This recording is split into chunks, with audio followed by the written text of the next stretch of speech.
Good morning, everybody. Welcome to Rhyme of the Times for the week ending 21st of June 2025. Israel seems to prevail against Iran, who respond to no avail and for now must curtail their quest for the nuclear Holy Grail.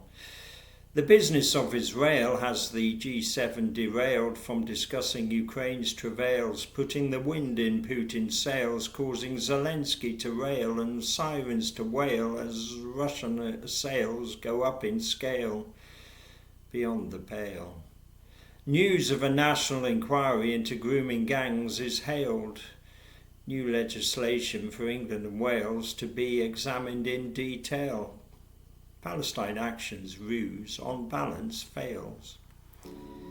Israel's global image is under severe attack and, with the last hostages still not handed back, Netanyahu, it seems, may just have reflected and decided the world's lens should be redirected. Change the narrative and redirect attention towards Iran's iniquitous nuclear intentions. So on Friday the 13th of June he had turned his ire northwards. Iran's mullahs were in his crosswires. And all this week Israel continued its operations, taking out key personnel and installations. Last Friday they had killed Iran's military head. Within 4 days, his replacement was also dead. Assets and symbols of the regime hit hard to degrade the Islamic Revolutionary Guard. Iran's ground-to-air defences immobilized, giving Israel control of Tehran's skies. Iran showed some fight, some might say, and for a few days their drones and bombs headed Israel's way. A hospital took a direct hit in Tel Aviv. 71 were injured, unable to leave. But against a military force more sophisticated, Iran's resistance soon deteriorated. Netanyahu's pretext for getting into this fray was that Iran's first nuke was just days away. Donald Trump, like some sadistic game show host, enjoyed having the Iranian leader on toast. As if at the Ayatollah's throat he held a knife and was asking the world if he should spare his life. "We know exactly where he's hiding," he proclaimed. "We're not going to kill him for now," he then explained. He said Israel's bombing was on the supreme leader's head. He'd been given 60 days to do a deal instead. The US president made clear his agenda, demanding Iran's unconditional surrender. Then out of the blue, Trump upset his hawks, adding a fortnight onto the deadline for talks. Putin offered to help. Trump didn't take it up.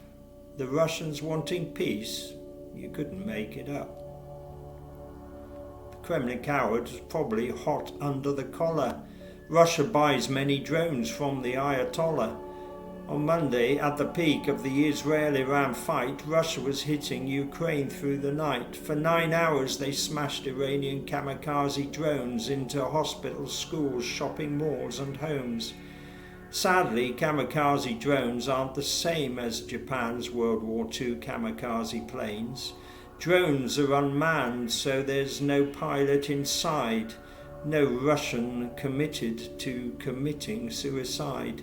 So when they strike, the only human cost are the numerous Ukrainian lives that are lost.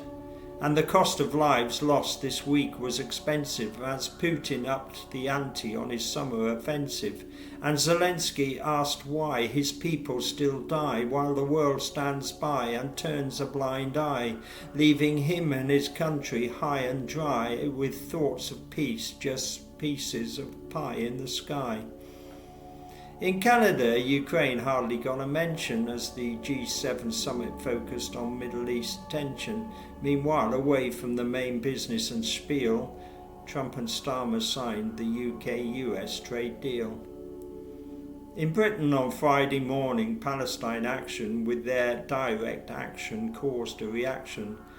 No offence, but the Ministry of Defence should surely have more defence than just a 6-foot fence. But that's all there is at the Bryce Norton RAF base, where the activists got in and sprayed paint around the place.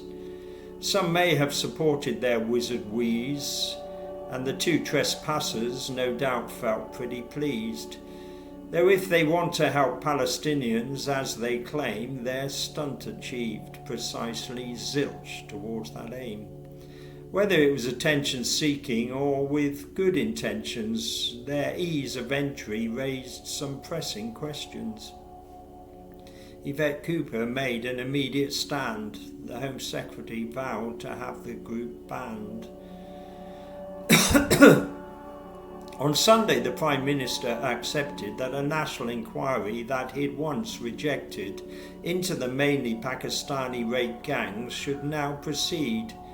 Having read Baroness Case's report, he could see the need. He'd been against it in January when he'd said that regional inquiries would take place instead.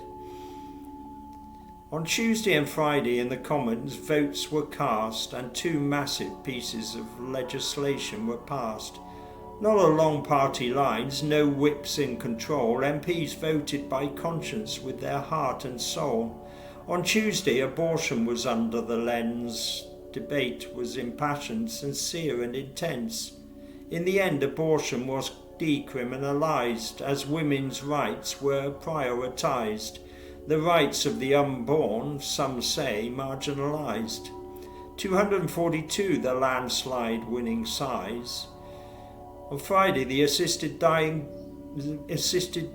bill was scrutinised, all arguments for and against analysed. By just 23 votes, it was won by the ayes.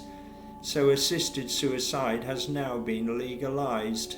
Now the Lords provide balances and checks by analysing each line of the text, and then ping-pong between the houses before the final version gets passed into law. Two massive law changes that relate to how life and death matters will be judged by the state.